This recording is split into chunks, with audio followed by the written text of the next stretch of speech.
Vous avez été en 1969 à la une de François, qui vous annonçait comme étant la première femme française à être chef d'orchestre. Ça a dû être extraordinairement difficile d'arriver à ça. Je recevais une condescendance, une arrogance, c'était pas facile, et même avec les orchestres. Vous allez dans des prisons, vous allez dans des hôpitaux psychiatriques. Oui, donc je pense que les arts, et c'est pareil, donner de la créativité à des patients, déstigmatiser la maladie mentale, les patients et même les psychiatres. Et en 2018, vous créez le concours La Maestras. Au début, on a créé ce concours, il y avait 4% de femmes. On arrive à la prochaine édition, qui sera la 4e édition, on arrive à presque 12% de femmes. Donc ça veut dire que les femmes qui ont envie de faire ce métier, voilà, elles sont acceptées de plus en plus.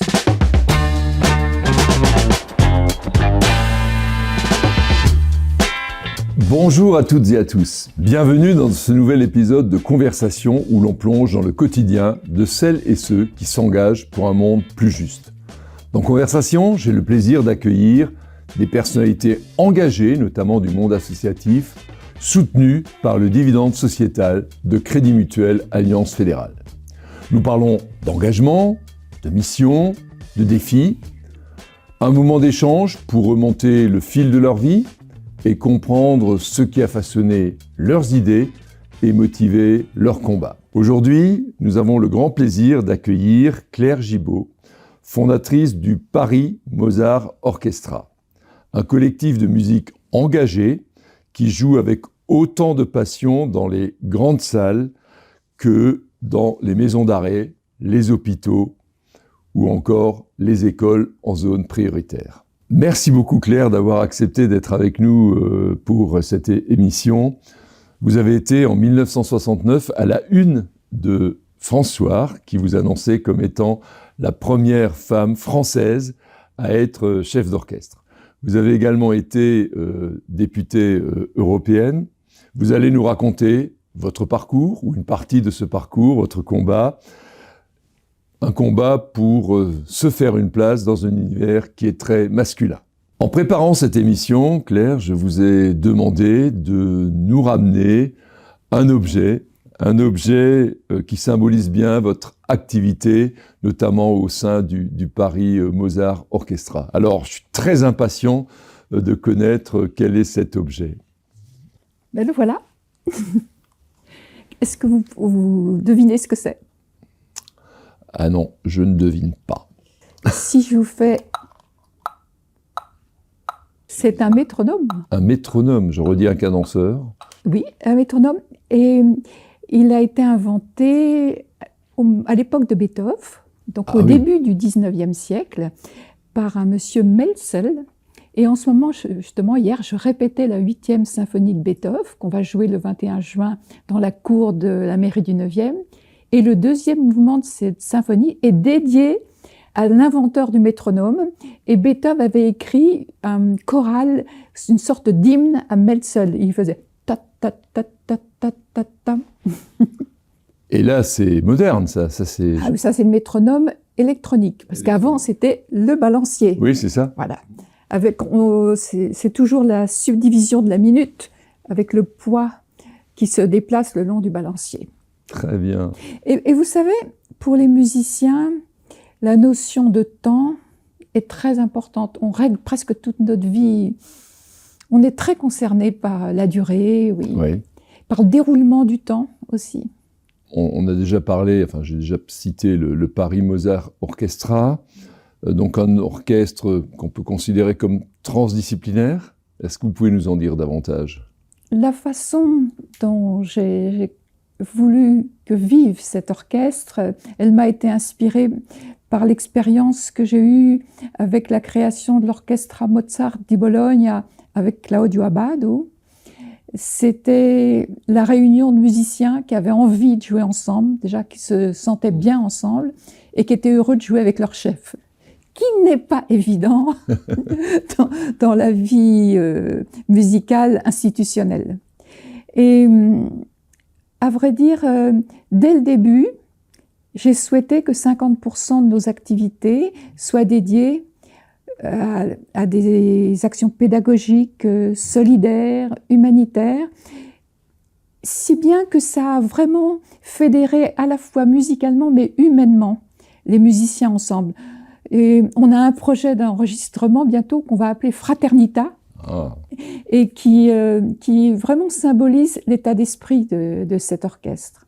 Vous avez parlé du lien qu'il doit y avoir entre le ou la chef et les musiciens. Vous pouvez aller plus loin, parce que ça ne me semble pas toujours facile. Vous savez, le pouvoir, ça abîme ceux qui l'exercent et ça abîme ceux qui le subissent. Et il y a des musiciens qui disent qu'ils sont obligés de prendre des bêta-bloquants quand ils jouent avec certains chefs, tellement ils ont peur, tellement ils se sentent humiliés, parce que le chef est là pour harmoniser, mais aussi pour corriger des choses. Oui, bien sûr. Et il y a tout un art pour la correction des erreurs, ou même l'harmonisation des talents. Et je pensais vous dire ça à la fin, mais moi, mon mantra, c'est ne pas dominer les gens avec lesquels je travaille, mais ne pas me laisser dominer. Mais le chef met aussi en valeur. Oui, et c'est de mettre en valeur les talents. Au fond, le chef doit être à l'écoute, sans arrêt, à l'écoute. Très intéressante leçon de management, définitive, là, dès le début de cette émission. Oui. Revenons un peu au Paris Mozart Orchestra. Vous le créez avec une intention, vous voulez être libre. Et j'ai vu dans votre charte, égalité de cachet pour le chef et tous les musiciens, accueil des familles aux répétitions générales, donner le goût de l'Europe aux jeunes. Oui. C'est étonnant de voir ça dans une charte d'un orchestre. Ouais, ça commence par lutte contre toutes les formes de discrimination. Très important. Bien sûr, il y a le sexisme, et c'est pas évident parce que les musiciens ont leur réseau et les réseaux sont masculins avant d'être des réseaux de talents féminins. Et puis lutter contre l'antisémitisme, le racisme, l'homophobie, l'orientation religieuse, etc. C'était inspiré de la Charte des droits fondamentaux européens. Et jamais les musiciens sont sollicités sur l'expression des valeurs qu'ils défendent. Et je crois que c'est le seul orchestre qui a une charte qui essaye d'unir, au-delà de la musique, ceux qui sont présents. Et bien sûr que le but, c'est toujours l'excellence musicale, l'excellence musicologique.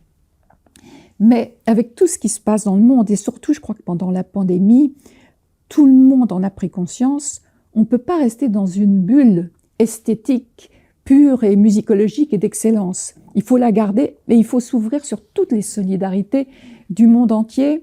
Et voilà, je crois qu'il y en a qui l'ont découvert un peu tard. Nous, on est dans notre 15e année d'existence de l'orchestre et dès le début, cette solidarité a été très très importante. Vous avez parlé tout à l'heure de Claudio Abbado, oui. Je crois qu'il vous a largement inspiré puisque lui aussi était dans cette démarche. C'est-à-dire que lui, après avoir dirigé les plus prestigieux orchestres du monde, directeur de la Philharmonie de Berlin, et je passe les grands orchestres américains, de la Scala, où c'est là que j'ai été son assistante pour son premier Péléas et Mélisande. Et Claudio, à la fin de sa vie, à ce moment-là de sa vie, il était dans chercher la vérité, les valeurs, aussi cette solidarité. Et il m'a emmené jouer aussi dans une prison, jouer dans les hôpitaux. Et il se révoltait contre cette économie de la culture qui fait que les grands agents d'artistes leur déconseillent de faire ça. Parce que ça ne rapporte pas financièrement. Et ils pensent que ça prend du temps sur leur travail pour l'excellence musicale. Moi, je pense que c'est notre devoir à tous de savoir partager son énergie, son talent, la justice aussi, du partage, de l'accès à la musique et l'accès à la culture. Et là, vous êtes vraiment très, très engagé. Faire connaître la musique à de nouveaux publics, c'est devenu aujourd'hui vraiment votre fil conducteur. Vous avez notamment créé un orchestre, un dispositif qui s'appelle Orchestre au bahut. C'est très intéressant, si vous pouviez nous en parler. Oui. C'est-à-dire qu'on crée une œuvre qui est destinée chaque année à voyager dans des établissements scolaires. Ça va de la maternelle jusqu'au lycée professionnel, en Île-de-France, comme maintenant dans le Cher ou à Bourges, puisque nous avons une résidence artistique dans la ville de Bourges. Et c'est notre travail à nous, musiciens, de faire que cette œuvre qui a de l'ambition, puisque c'est une création, c'est pas de la musique facile, hein. On va pas jouer les 4 saisons de Vivaldi, on y va avec des créations, mais la rendre accessible, c'est tout à fait possible quand on prend son temps, quand on fait jouer les uns et adapter à chaque âge. On peut adapter à chaque âge. Mais c'est notre travail oui. Si on s'adresse à des maternelles, c'est pas la même chose qu'aux grands.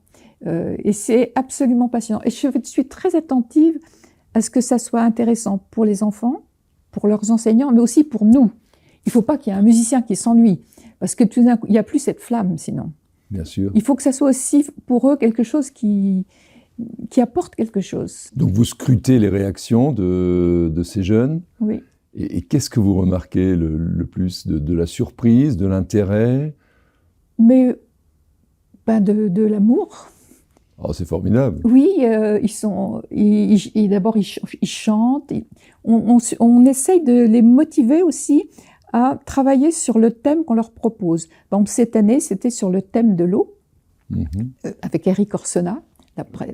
Et les créations d'enfants tout petits et celles d'enfants très grands, ça donne un grand champ très différent de création. Mais ce qui est important, c'est qu'ils découvrent leur potentiel de création artistique.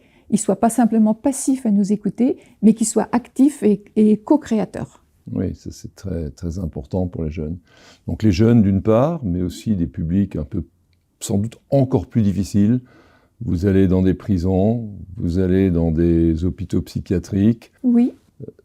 Concrètement, comment ça se passe? Et racontez-nous peut-être une ou l'autre expérience que vous avez vécue. Oui, je me souviens qu'à la prison de Bourges, quand on est entré, les hommes et les femmes sont entrés dans la salle où nous allions jouer et ils étaient très fermés, les corps très, très stressés, les visages fermés et ils n'étaient pas beaux.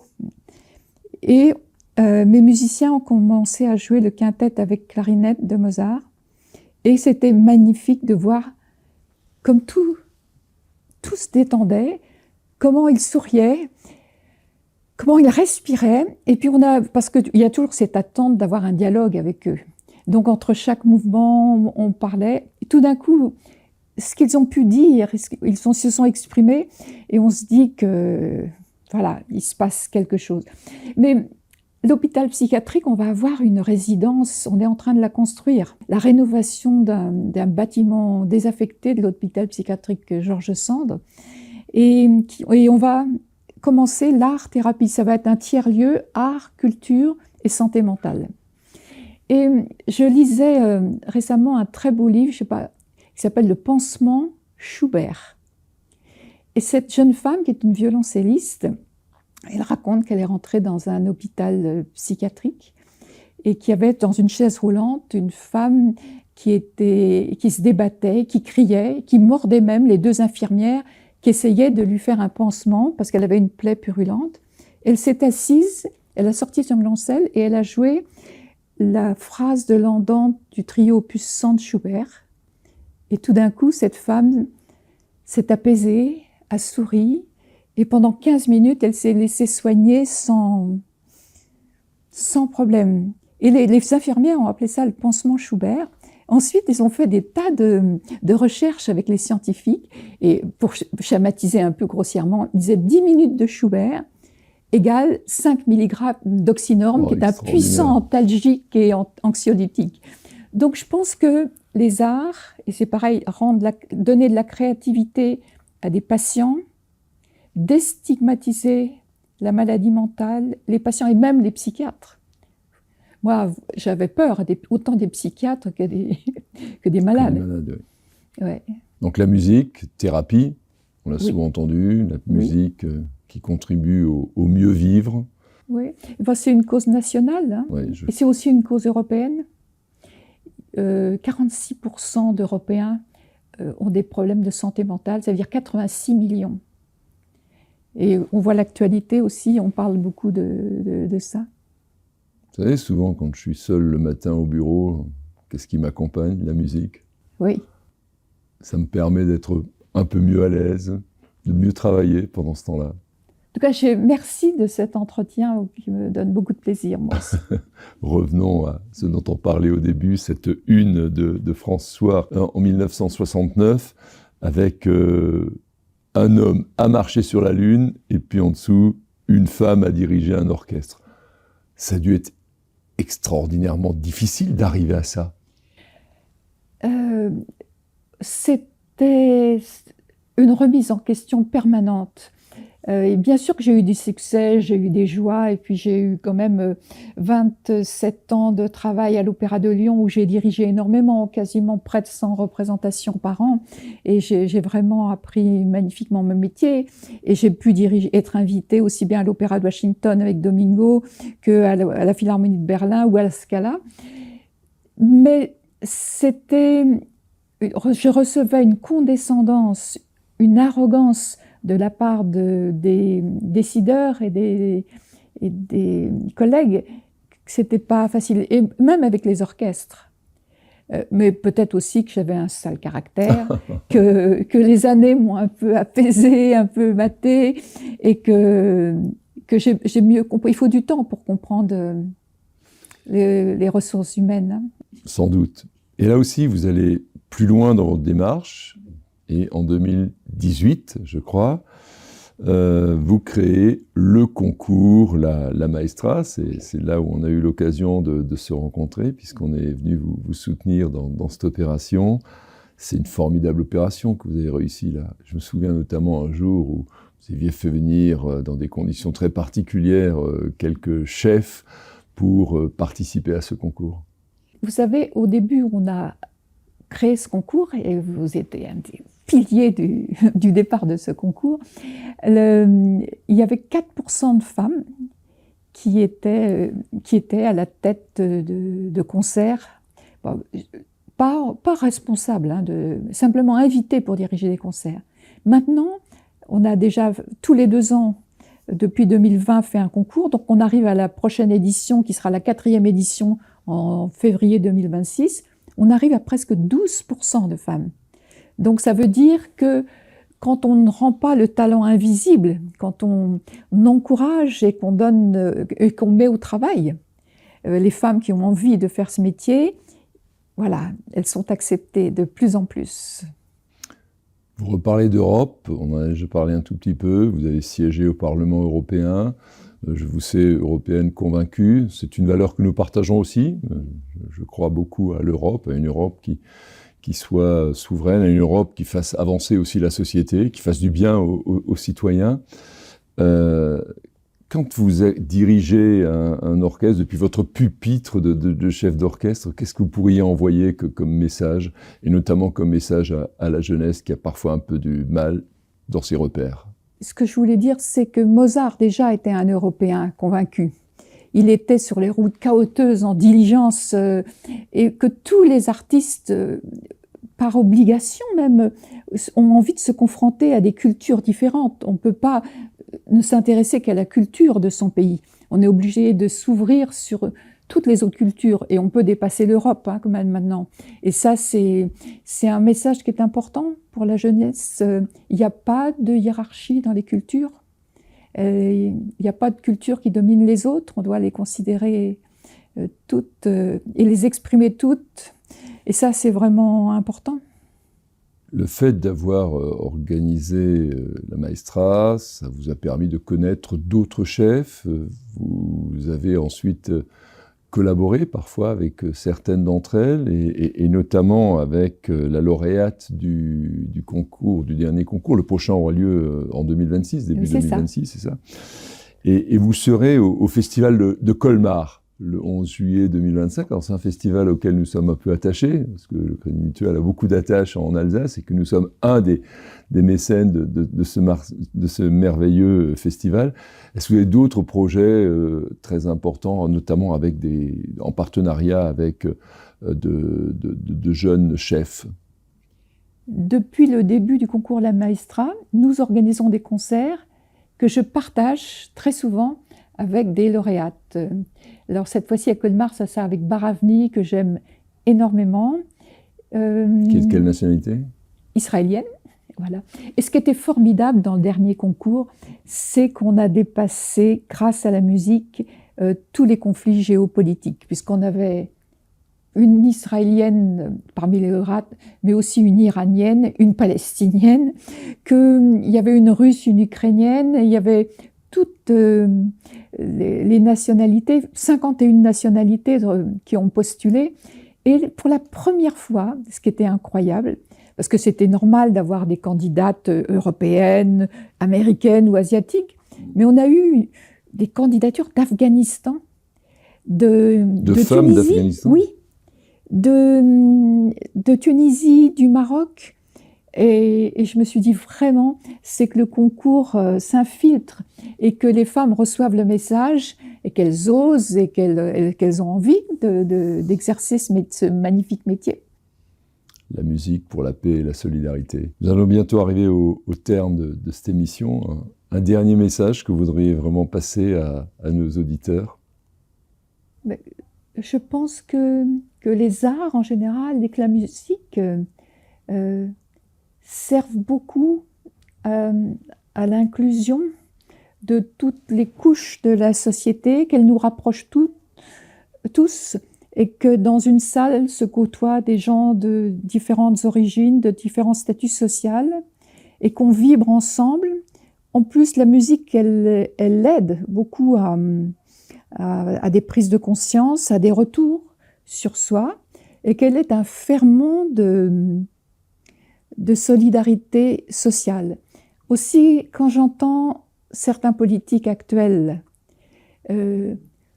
qui coupent les crédits à la culture, je peux comprendre, et on peut tous comprendre qu'il faille faire des économies, qu'il y a des moments de crise, mais ce qu'on n'accepte pas, c'est de se faire insulter. C'est-à-dire qu'on nous coupe les crédits en nous disant qu'on ne sert à rien. Ça, c'est très très dur à accepter. Oui, c'est inacceptable parce que vous êtes en mesure de démontrer toujours l'importance, le rôle que joue la musique, la culture d'une manière générale, parce qu'effectivement, on peut l'élargir. C'est aussi le sens de notre démarche, et c'est pour cette raison que nous soutenons la Maestra, nous soutenons beaucoup d'autres activités musicales, culturelles, sportives aussi, parce que tout ça, ça permet de construire de la cohésion, ça permet de construire de la solidarité, ça permet d'animer nos territoires, et vous le faites aussi, puisque en matière d'animation du territoire, vous êtes aujourd'hui en résidence à Bourges. Oui. Bourges, désignée capitale européenne de la culture pour 2028, et ça a été un moment extraordinaire de vivre avec le maire de Bourges, d'être oratrice à côté de lui pour défendre la place de Bourges. Il y avait beaucoup de villes qui étaient candidates, et Bourges était la plus petite. Et elle accueillera donc cet événement. Vous êtes très présent dans la ville de Bourges. Oui, également par le Printemps de Bourges, Crédit Mutuel, effectivement. Oui. Donc voilà, on est à la fois sur la musique classique et sur toutes les formes de musique. Oui. La musique, c'est très fédérateur.